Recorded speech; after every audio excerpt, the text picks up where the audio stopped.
Ситуация с распространением коронавируса в нашей стране крайне непростая. Число заболевших ковидом растет, причем темпы заражения в последнее время очень высокие. Эксперты говорят о появлении новых штаммов, которые не просто стремительно распространяются, но и приводят к серьезным осложнениям. Это угроза здоровью людей и дополнительная нагрузка на систему здравоохранения.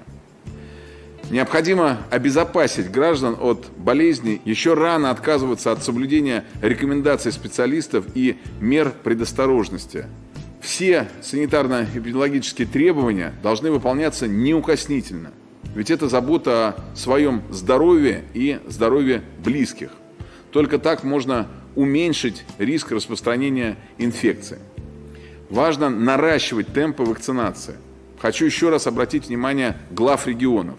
Люди должны получать всю необходимую информацию о том, насколько опасен коронавирус, каковы его последствия, как можно защитить себя и родных от заражения и, конечно, где можно сделать прививки. Мы специально по поручению президента организовали бесплатную вакцинацию для всех желающих в каждом регионе.